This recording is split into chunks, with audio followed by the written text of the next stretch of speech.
My name is Peter Matheson and I'm the Principal of the University of Edinburgh, and it's my great pleasure to welcome you here for the latest series of Gifford lectures. Many of you I know will be regular attendees at Gifford lectures, and this is the first in the latest series. I am profoundly honored by my appointment as Gifford lecturer for 2019-2020 at the University of Edinburgh. I wish to thank the Gifford Lectureship Committee in general and Principal Peter Matheson, Professor Stuart J. Brown, David Ferguson, Larry Hurtado, Alison Elliott, Mona Siddiqui, and Emma Wildwood in particular. My wife and I are acutely aware that this event constitutes a highlight of my academic career. According to the will of the founder, Adam Lord Gifford, the Gifford lectures are to promote, advance, and teach and diffuse the study of natural theology. That is, they are to serve, as Lord Gifford says, true knowledge of God, and advance knowledge of the relation that human beings bear to God, and knowledge of the nature and foundation of ethics or morals and of all obligations and duties thence arising. Moreover, as implied by the term natural theology, a strictly scientific approach is demanded without, as Lord Gifford says, without reference to or reliance upon any special, exceptional, or so-called miraculous revelation. End of quote. Of course, at this point, Christian theologians must leave aside for a moment the central tenet of faith, namely that God is revealed to human beings in Jesus Christ. So I want to obey Lord Gifford, and so you will get lectures remoto Christo, without reference to Jesus Christ. And finally, these lectures are to address a general and popular audience, including people critical of or indifferent toward religion. I perceive two fundamental ways of meeting these challenges. One is to start with scientific and related historical research, and then try to reach out to human belief and faith in their various forms, without, however, losing touch with empirical reality. Professor Augustin Fuentes' Gifford lectures of 2018, Why We Believe, Evolution, Making Meaning, and the Development of Human Nature are an excellent example of the approach that takes us from scientifically accessible nature and history to the realms of religion and theology. The other approach, the one I intend to pursue, begins with cultural and social realities and incorporates into that discussion part of the wealth of philosophical, cultural, religious, and theological impulses.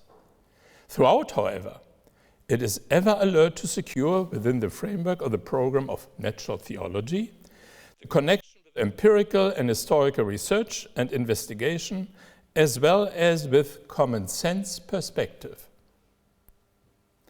I describe this approach as realistic theology.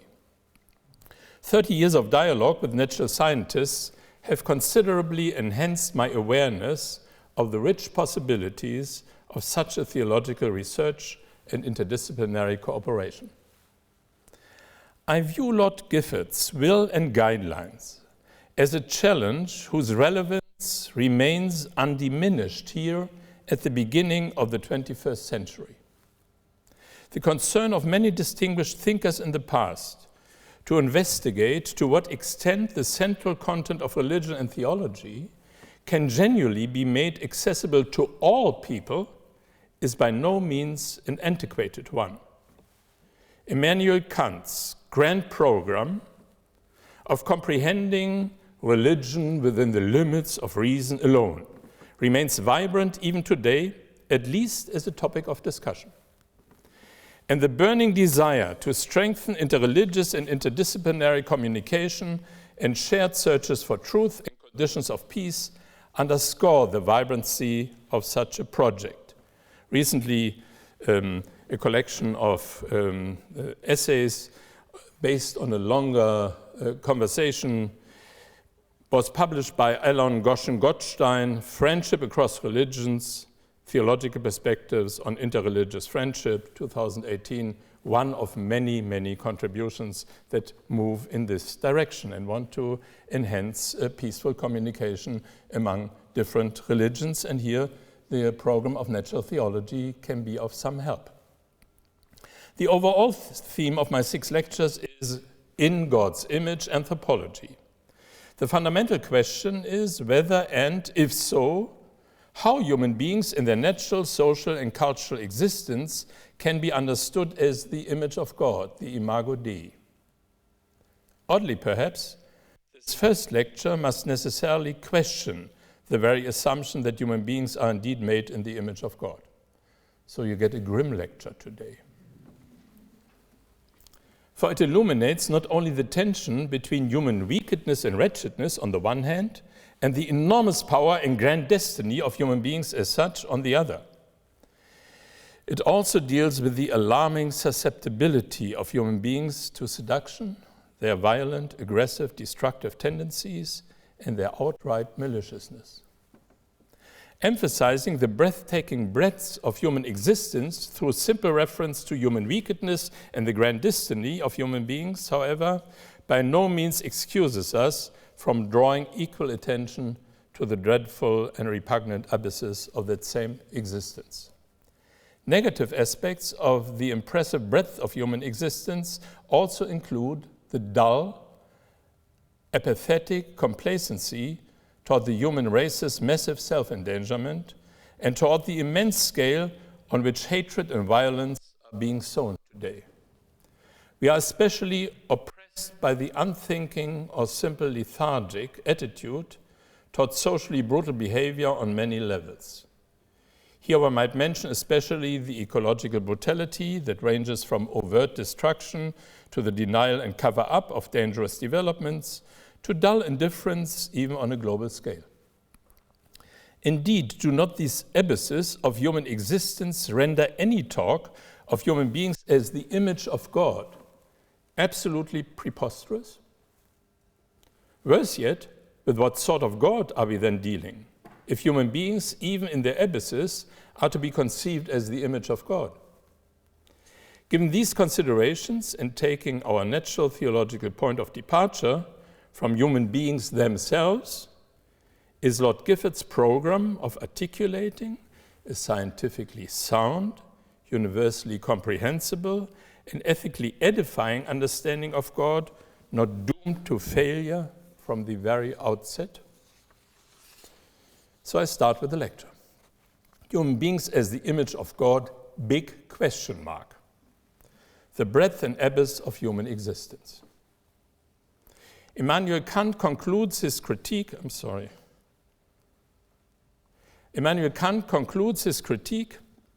of practical reason with the poignant, famous remarks, "Two things fill the mind with ever new and increasing admiration and awe.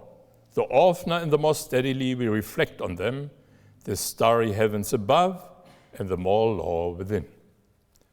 The starry heavens above, Kant goes on to say, with their countless multitude of worlds, annihilate, as it were, my importance as an animal creature, which after it has been for a short time provided with vital power, one knows not how, must again give back the matter of which it was formed to the planet it inhabits, a mere speck in the universe. By contrast, the second ground of admiration and awe for Kant, I quote him, infinitely elevates my worth as an intelligence by my personality, in which the more law reveals to me a life independent of animality and even of the whole sensible world. The biblical Psalter is even more drastic than Kant in its description of the breadth of human existence between frailty and sublimity, finitude and grand destiny. On the one hand, human beings are but dust. Their days are like grass, they flourish like a flower of the field, for the wind passes over it and it is gone, and its place knows it no more. Psalm 103. Yet, human beings are nonetheless made only a little lower than God and have been crowned with glory and honor. Psalm 8. Although the following lectures address these statements from a variety of angles, let us put them aside for a moment, change perspective, and focus instead on the general and popular audience demanded by Lord Gifford. Rather than following Lord Gifford's suggestion, however, that one view that audience as those to whom we might impart knowledge, let us instead query them here at the beginning of the 21st century concerning how they themselves already understand the breadth of human existence.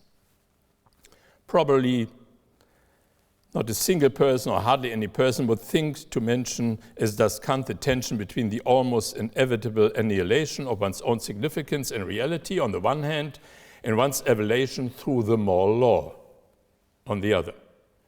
Just as little would we expect anyone to mention the tension between mortals being mere dust and yet simultaneously only a little lower than God. So how does popular culture understand the breadth of human existence today? I come to the first of three subparts: human charisma and radiant power, and the dangers of emotionalized public sentiment.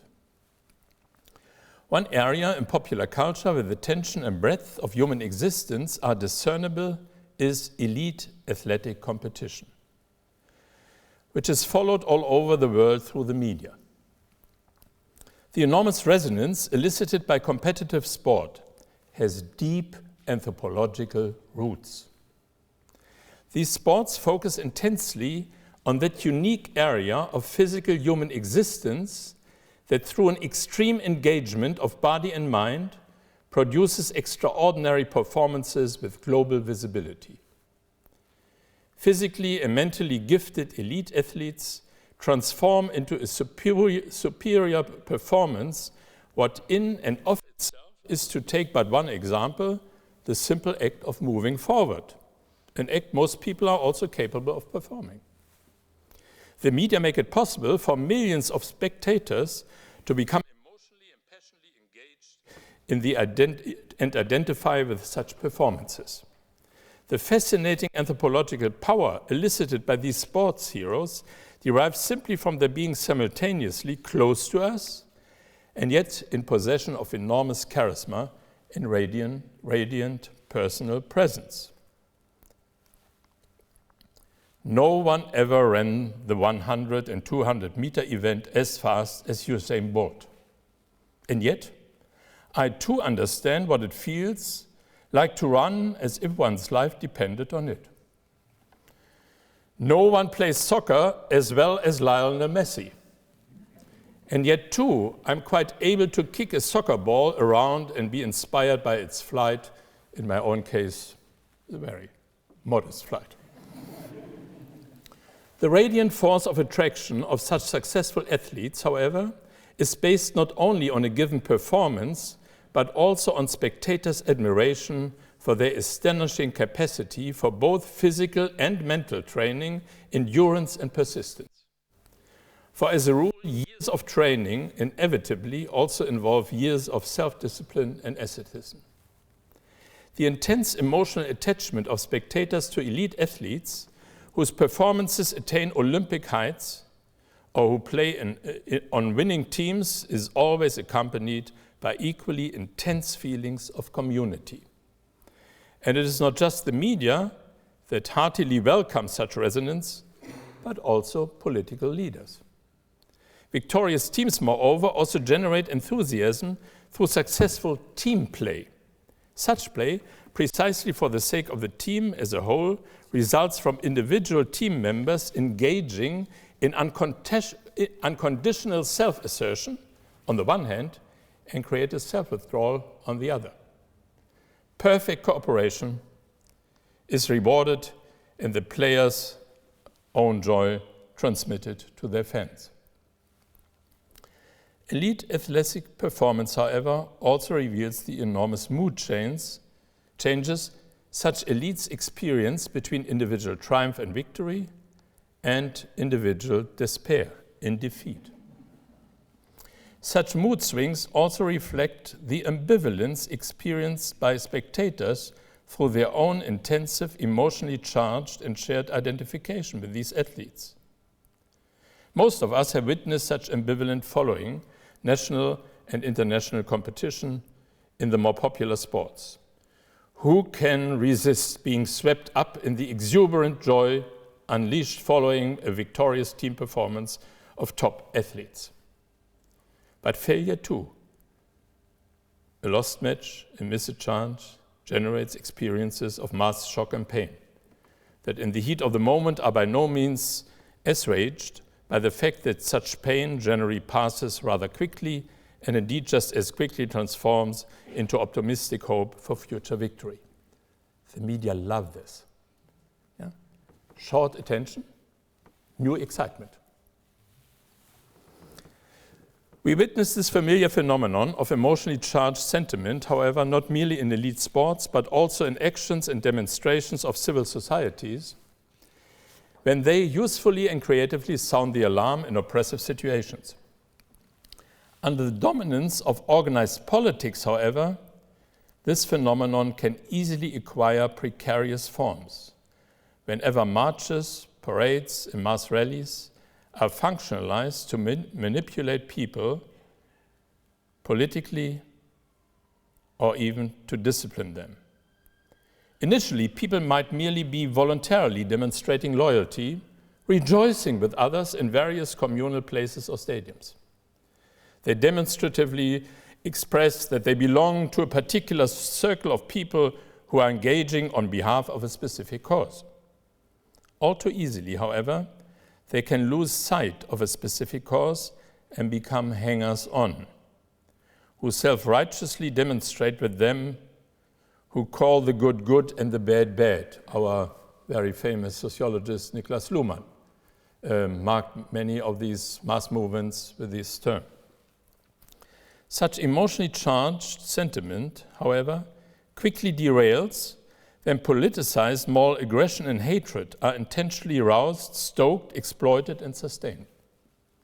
It is enormously alarming to see how politics and propaganda today are successively compromising the free media, legal systems, and scientific and scholarly research in what were formerly free nations. In another lecture, I will come back to this complicated topic. For these same manipulated emotions can easily become utterly unfettered, expressing themselves then in racist, aggressive, chauvinist, or bellicose sentiment and strife. Although such belligerent disputes may initially generate feelings of triumphant enthusiasm among the masses, sooner or later they generally lead to universal misery and suffering. Ideologies and wars that incite hatred and aggression can prompt people to commit horrible crimes against the very idea of humaneness and as such against humanity. The bureaucratically organized mass murder of millions of people in German concentration camps during the Nazi period still vividly attests the most profound abyss of horror. The mass sexual enslavement of 200,000 Korean and Chinese women as comfort women by the Japanese during the Second World War provides an enduring image of human atrocity, of course nothing compared to the German monstrous evil deeds.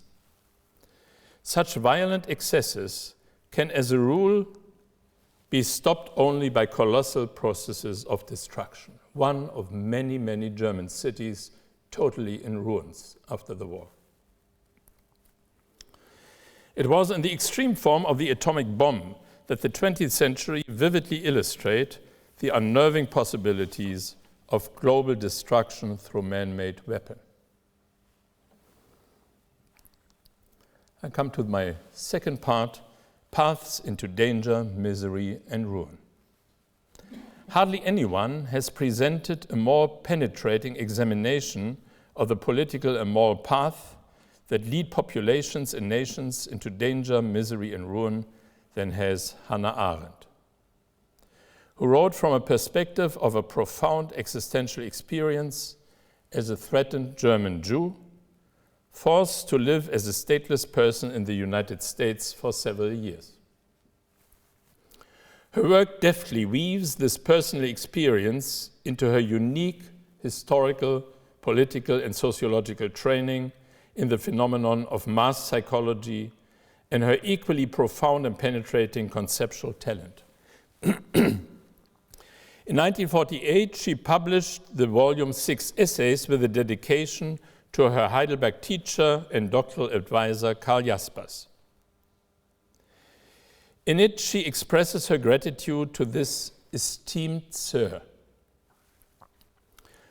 from whom she learned not only, I quote her, how to find my way around in reality without selling my soul to it,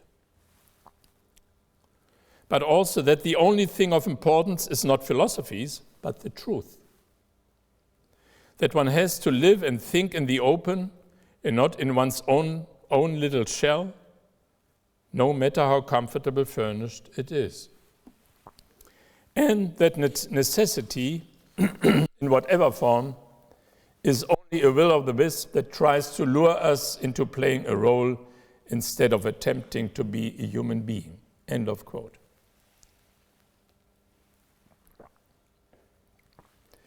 Despite this appreciation, she nonetheless cannot help remarking, it is consequently almost impossible for us Jews today not to ask any German we happen to meet, what did you do in the 12 years from 1933 to 1945? And behind that question lie two unavoidable feelings. A harrowing uneasiness at placing on another human being the inhuman demand to justify his existence, and the lurking suspicion that one is face to face with someone who worked in a death factory, or who, when he learned something about the monstrous crimes of the government, responded with, "You can't make an omelette without breaking eggs." End of quote. In his preface to the German edition of Hannah Arendt's monumental work, The Origins of Totalitarianism, Karl Jaspers acknowledges the spirit of truthfulness in her work and her service to human dignity. Arendt's work, he says, seeks through knowledge to contribute to the moral political thinking that makes human self-assertion possible amid the ruthless chaos of our time.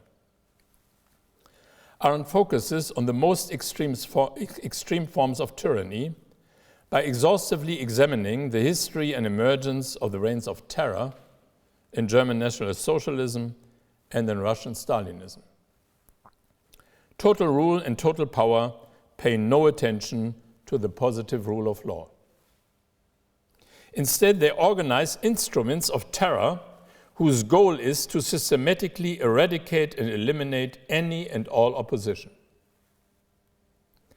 Arendt illuminates the brutal destruction not only of freedom as a living political reality, but also, though difficult to conceive, the destruction of the lawless, fenceless wilderness of fear and suspicion which tyranny leaves behind. So terror moves beyond tyranny. Terror organizes the masses such as, she says, it is as though their plurality has disappeared into one man of gigantic dimensions. One familiar orientation in the world is replaced by a compulsion to allow oneself to be swept along by the torrent of preternatural, natural, or historical forces. Masses ruled by terror, moreover, eventually also surrender even their own sense for self-preservation. In almost all her writings, Arendt concentrates on determining how even in preliminary or nascent forms of political violence, one might discern and possibly even thwart this human susceptibility to total domination and terror. She penetratingly asks about the specific powers that might be engaged against these devastating sandstorms, as she said, or against this deluge. Her brilliant treatises thus focus on discerning in an exemplary fashion not only sequences of dramatic political repression, but also those processes of creeping social degeneration that have often proved remarkably inefficient in substituting, as she says, stability for chaos, honesty for corruption, authority and trust in government for decay and disintegration. Arendt describes paths that lead to endangerment and catastrophe, paths along which people are essentially trained to be dull, unfeeling, witless, and crude. She discerns the oppressive indifference with which, during the post-war period, Germans wandered about among the desolate ruins of their country. After being confronted herself with the abysses of Nazi dictatorship as an observer at the Eichmann trial in Jerusalem, she provocatively challenged world opinion with her description of the banality of evil.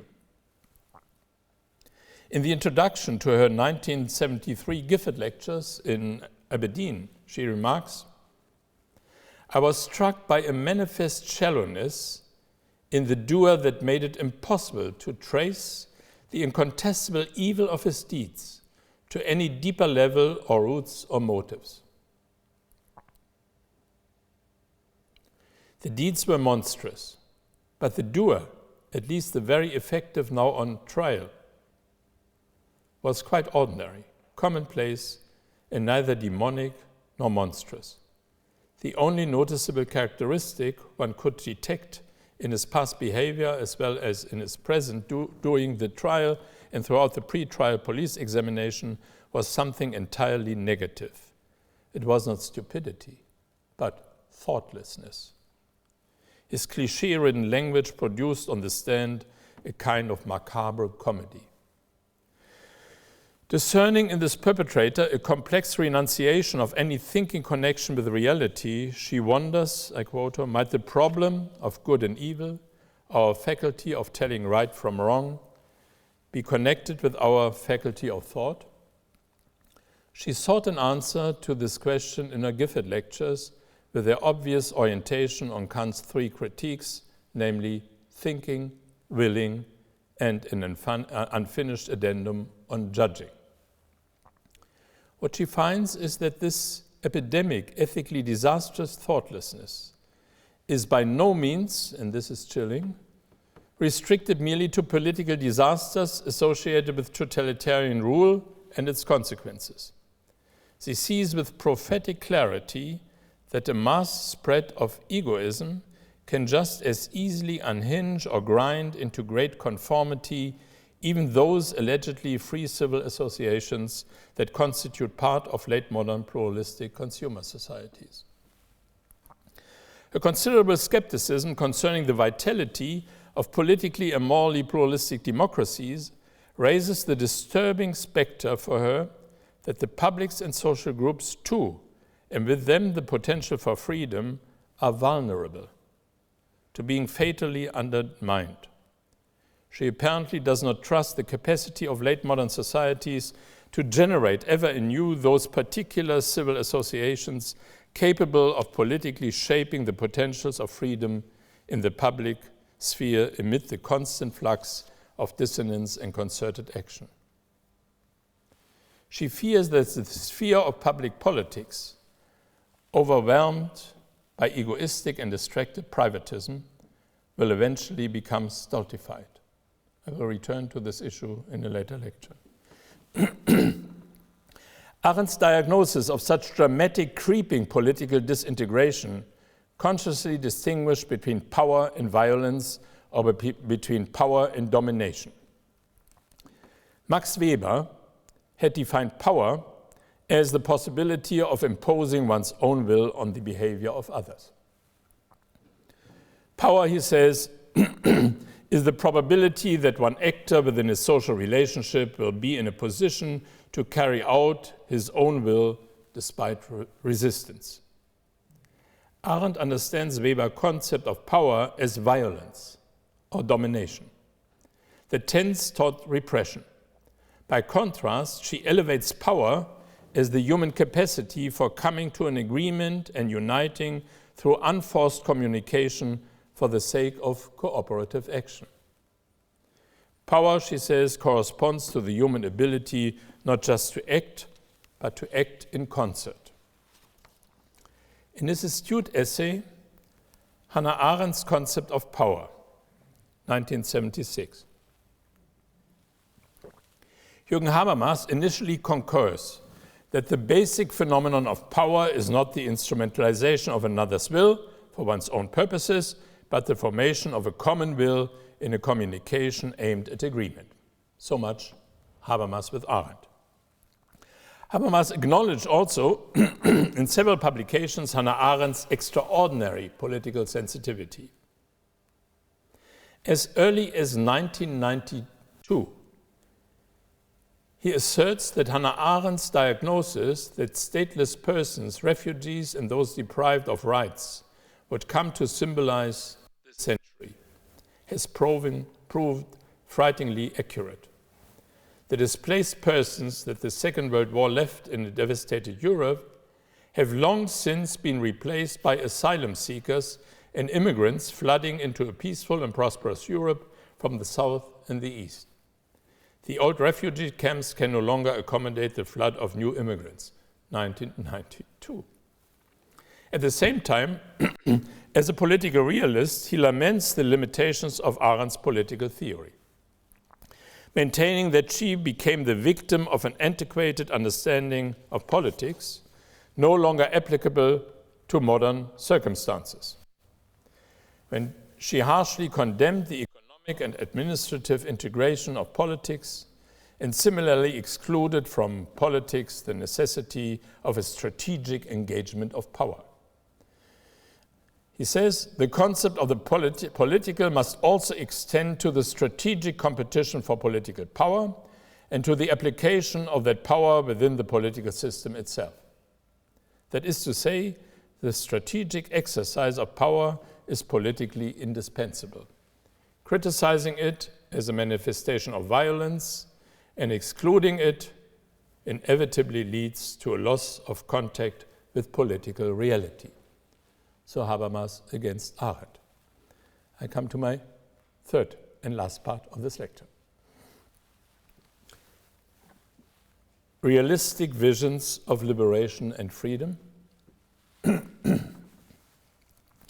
Hannah Arendt's diagnosis concerning the emergence of rule based on violence and terror, and of the concurrent processes of humanitarian disintegration, coercioning, and suffering among broad portions of a population are both extremely astute and extremely instructive. But does the same assessment hold true for her visions of constructive, salutary alternatives and counter movements?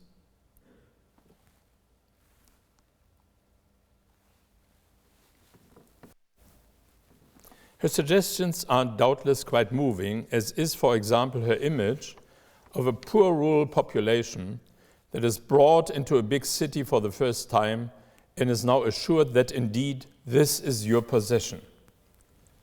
But does not such imagery reflect an element of social romanticism that sooner heightens feelings of helplessness over against perilous political and moral developments? Although Arendt acknowledges the difficulty in conceiving how a community based on freedom and peace might actually be structured, she nonetheless confronts her critics and doubters with various good critical reservations and constructive suggestions. She repeatedly engages in criticism. Philosophers, she maintains, have paid too little attention to human beings in their plurality.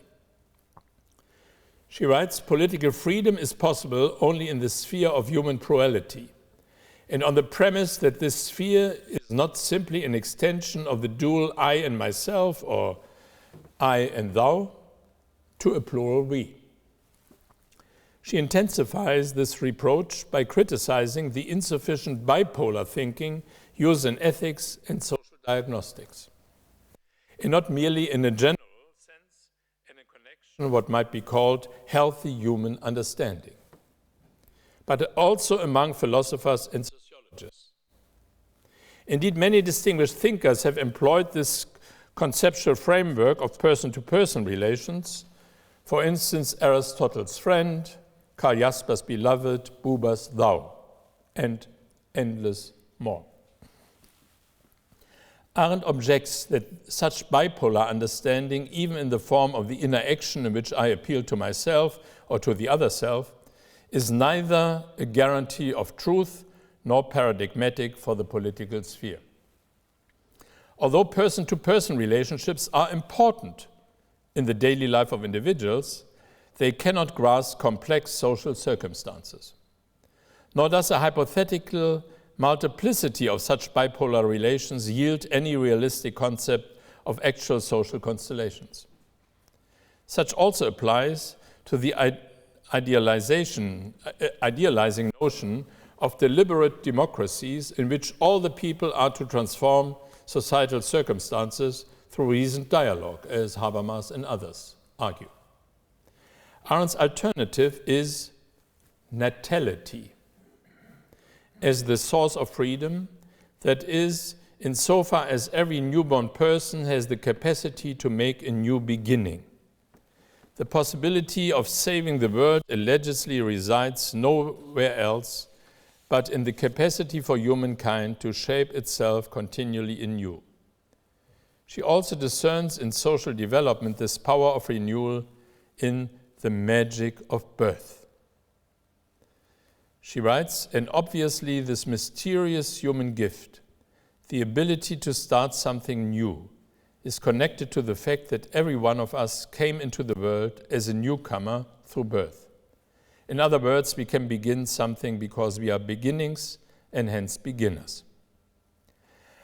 Arendt tries to support this view by adducing various anthropological, religious, and political examples, such as Augustine's obscure remark from De Civitate Dei, in which, to counter the erroneous notion of the eternal cycle of souls, he insists that we must start from, he says, some beginning, and this beginning never before existed, that this beginning therefore might be the first man was created. She also repeatedly quotes the well-known phrase from Virgil's fourth eclogue, "Afresh the mighty line of years begins anew," which became the motto on the reverse side of the Great Seal of the United States, Novo Ordo Seclorum. But how is one react today to such visions of hope? In the fact that, of the horrendous fact, that 149 million malnourished children in our world under 5 years of age still suffer from stunted development, and that 49.5 million children under 5 years of age can be described as wasted. According to UNESCO, 617 million children and young people can neither read nor count. According to recent statistics of the International Labour Organization, 152 million girls and boys are forced to work as child laborers. That is, under conditions that rob them of essentially all fundamental rights and opportunities. UNICEF estimates that 3 to 4 million children and young people worldwide are forced into child prostitution, not counting the high number of unreported cases. About 250,000 child soldiers were deployed in 2017 in at least 19 countries, so Terre des Hommes, International Federation. And worldwide, we are shocked by investigations into the countless cases of child abuse in a patriarchal, gerontocratic, and celibate organization of clerics. Yet another reason of skepticism toward the optimistic paean of natality is that the birth rates of 5 of the 10 strongest export nations fall at the bottom end of all the nations on earth. On the one hand, a blessing of high birth rates quickly becomes a curse without sufficient and stable economic and educational possibilities, no doubt.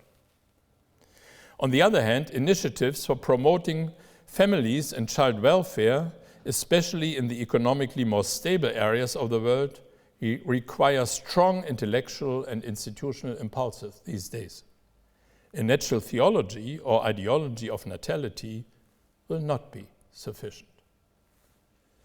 Hannah Arendt herself draws attention to this lack of urgently needed intellectual impulses in Volume 2 of her posthumously published Gifford lectures, The Life of the Mind Willing. Here she reflects self-critically on the limitations of a mentalistic bipolar understanding of the mind. She describes the frightening isolation of the thinking self and also the misery of a merely solipsistic freedom of the will.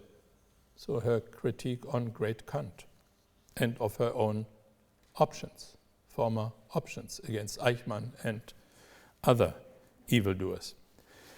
That is to say, here too, both thinking and willing seem to break down as powers of resistance.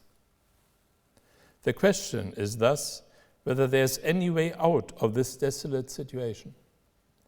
The next lecture will seek a deeper understanding of the divine and the human spirit, one that can also help us describe more clearly human destiny in the image of God.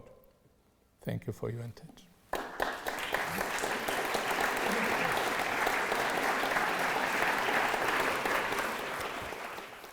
evening. Thank you very much indeed for the lecture.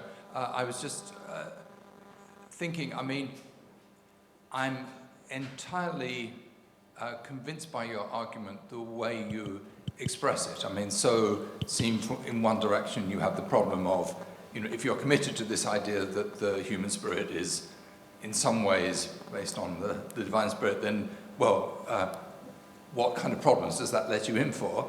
But then I was wondering about what your methodology might have been for choosing expressions of the human spirit. So that, I wondered what else was out there as possible paradigms. So I can see that sport, is a persuasive one, but I was wondering what other paradigms do you think would be available? Because I wonder if the inherent competitiveness of it in some ways drives you towards a conclusion that one wouldn't necessarily have to buy into.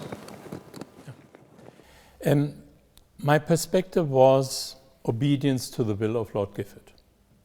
And one of his intentions was to address a public audience. And also an audience reluctant or against religion or critical, and a popular audience. Yeah, it's a complicated task. Yeah? Scientific audiences, religion, not connected to specific religious traditions of revelation and so on. So I tried to focus on this challenge. And I thought it helps us to understand or to address more clearly burning contemporary issues. And burning contemporary issues are, I think, the vulnerability of people to emotionalization. I know that we have been too much intellectualized, and I understand that we have many, many academic movements today to say, listen to the emotions, listen to the body. And I am in total agreement with that. But I also think we have to look at potential costs. And when you just say, well, this was fascism, that was communism, and so it's in the past. In the late 60s, we had in encyclopedias and textbooks the notion water and air are unlimited resources, and therefore we do not have to put them economically into any consideration. So this is one of the another dramatic vulnerability of whole societies. And today we have many, many more modest and creeping things. And then we have these interesting counterforces. And I was totally, for a long time, with Hannah Arendt, intellectualization, move with thinking and shaping, moral shaping, and so against it. And now I see, I hold on to this, but I see more dramatic challenges. And so I wanted to go into the abyss of an enormous amount of challenges, and tomorrow I hope to shed a little bit light to move into the other direction. But this was the strategy behind it. It was not a conceptual construction at the desk, so where I said, well, how should I do it best? But it was really listening to the voice of Gifford and say, well, I want to shoulder these tasks. And yeah. Thank you very much for the engagement and the wide-ranging lectures. Really looking forward to what's going forward.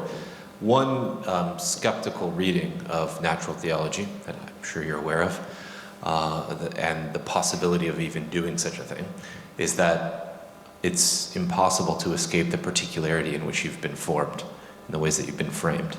And so I wonder if you might just say that tonight's lecture was a natural theology of total depravity, and that operating underneath this is deep-seated Christian theological commitments, and whether or not natural theology is the best way to describe this, or do you think that you're ever really free from the substructures of tradition, formation, etc.? I don't think there's a right or wrong answer. I'm just curious.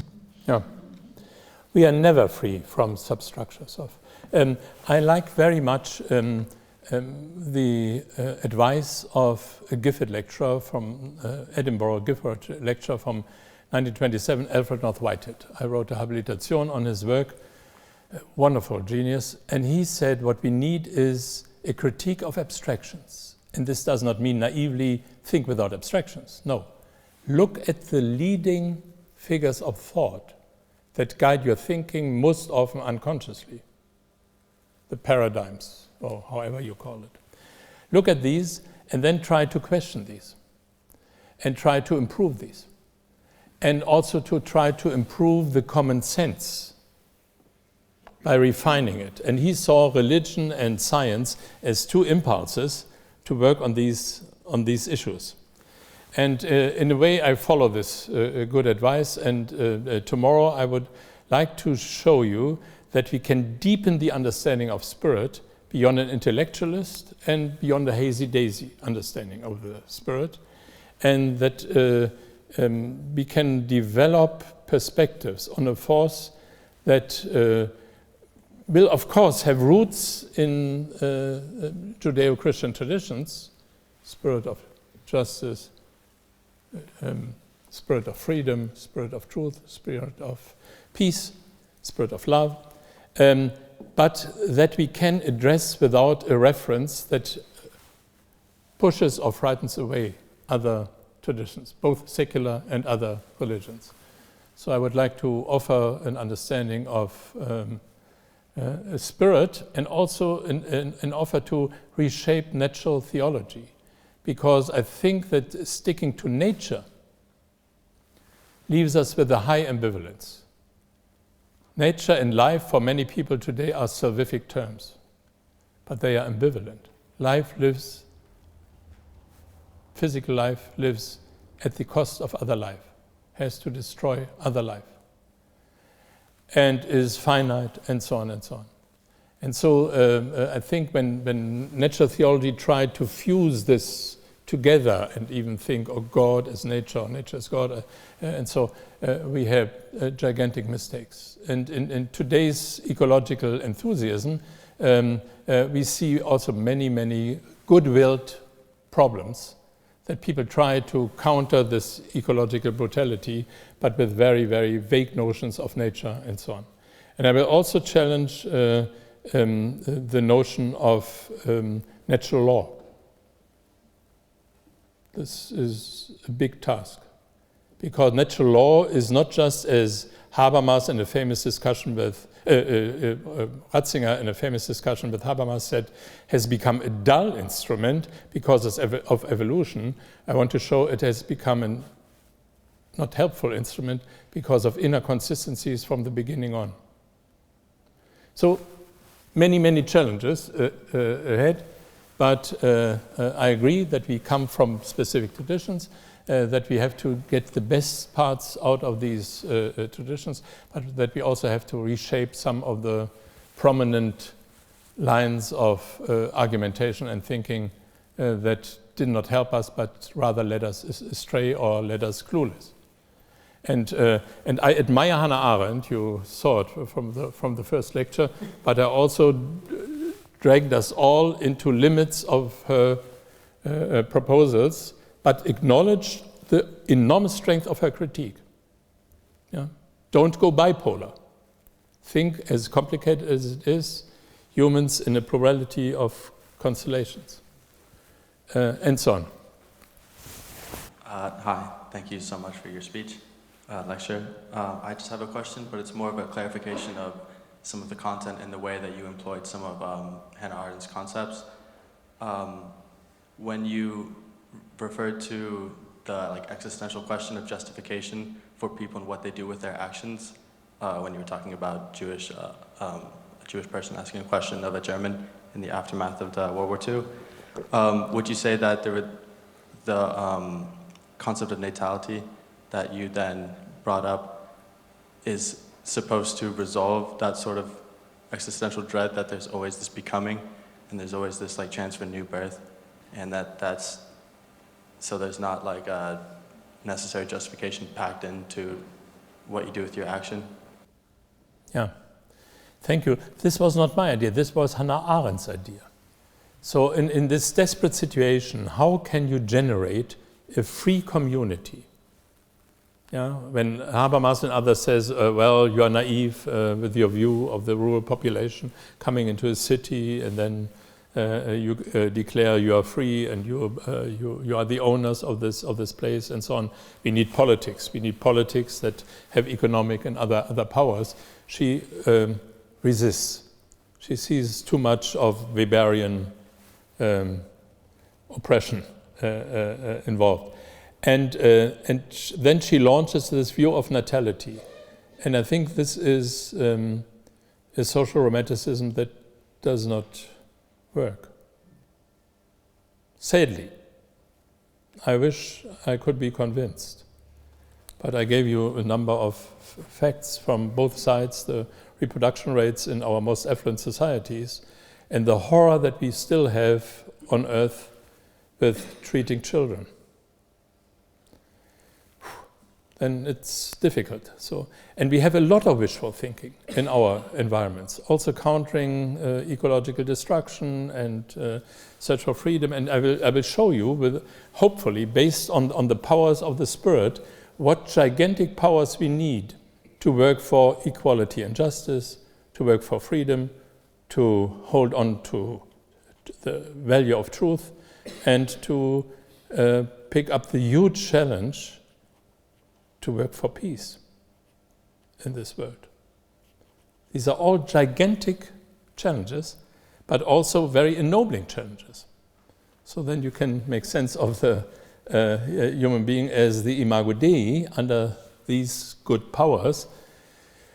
Whereas in the perspective of post-war Germany, from which I come, you have the feeling imago Dei, I don't see it. Hi there, thank you for your great lecture. I'm just wondering, how can we deal with the challenges without becoming Malthusian about it? Because when we talk about limited resources, and then on the one hand we're saying we should, have less children or eat less foods, this all becomes very Malthusian, like the ideas of Thomas Malthus. So how can we deal with these challenges without it going in that direction again, because it feels like it is currently going in that direction? Yeah, I think all searches to deal a priori with this, to find the big on switch to turn dark into light, are hopeless. So I think you have to focus on specific contexts and see what can we do in this specific context and so on. But you also can try to help in reorienting our endeavors in a broader scale. And here I want to bring in a realistic understanding of spirit. Yeah? That draws, of course, from great religious traditions, but can also reformulate it, and this is my wish for these lectures, can be reformulated without referring to the biblical traditions, to Christology, and so on. So I think the area of pneumatology, the area of the spirit, helps us to move into an area where we can accommodate secular minds and religious minds, and then show that we have a lot of powers. So tomorrow I will start with what happened in Poland when John Paul II spoke to the Polish people. Thank you for the lecture. It's very interesting. I'm a Hebrew Bible PhD student, and I just noticed that your understanding of the human concept of God is strictly taken from Hebrew Bible tradition. I was just wondering what the parameters exactly of your lectures are, and of the concept of humans as divine images. Is it strictly coming out of a Hebrew notion? Because you didn't offer any other religious tradition, or how the concept of being made in the image of the divine comes about. Yeah, I think that the Jewish and Christian traditions, in a way, universalized this notion that was limited to emperors and in antiquity. But of course, we have the image, the icon of a human being as representing God on earth in many, many traditions. And we have it also in many philosophies that try to secularize it.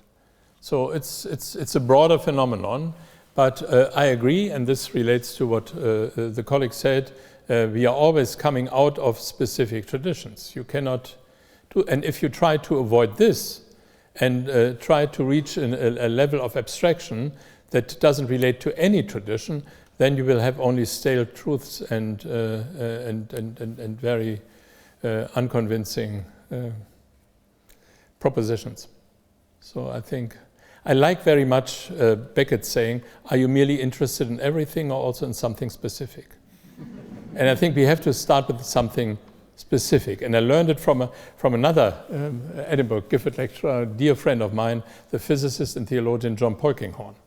And we were in many discussion groups in theology and science, and we were proud bottom-up thinkers, yeah? Starting with concrete experiences and then try to develop. And we had another group, the top-down thinkers, who always started with very high level speculations. And I remember a day in Princeton when we said, we now split the groups. Here are the bottom-up group, and here are the top-down. No, we want to stay with you. No, please let us do our work. So we did our homework in 8 hours of hard work. Then we went out, and when we came home close to midnight, the top-down was still speculating top-down.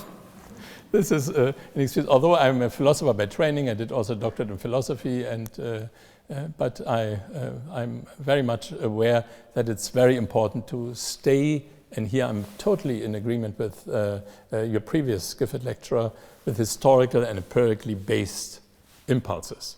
And this is the wonderful impulse of the Gifford lectures, that you are forced to do this. Professor, I work in the education department, so I'm very interested to know whether you think we're doomed to repeat the same mistakes, or whether we will ever change. That's it. I think that we, or many of us in the academia and in religious realms and in civil societies and in responsible politics and responsible media and so, and the law and education, we are all working towards not repeating these disastrous developments. But you know, when we see that in recent years, several of our societies are plunging from freedom into the destruction of free media, the strangulation of the legal system, the control of the education and the academia, and so on, and complicated political leadership, then we see that we need much more strength than we thought we wouldn't need. Yeah? But I hope that we can avoid these horror, these enormous disasters we had suffered through. So I'm mildly optimistic. Let's put it that way.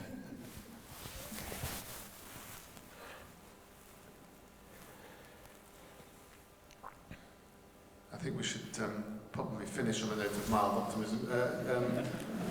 If there are no further questions, so Professor Welker, thank you very much for this evening's lecture. Thank you for being here in Edinburgh for a substantial amount of time to deliver the whole series. I think you've whetted some appetites this evening. You've set some threads, which I think I'm sure you'll pick up in some of the other lectures. But it was a great start. Thank you very much for being with us. Thank you to all the audience for contributing. And please come back for the remaining parts of the series. And please contribute online to the blog as well. But thank you all for being here. And Professor Welker, thank you and congratulations. Thank you. Thanks. Thank you.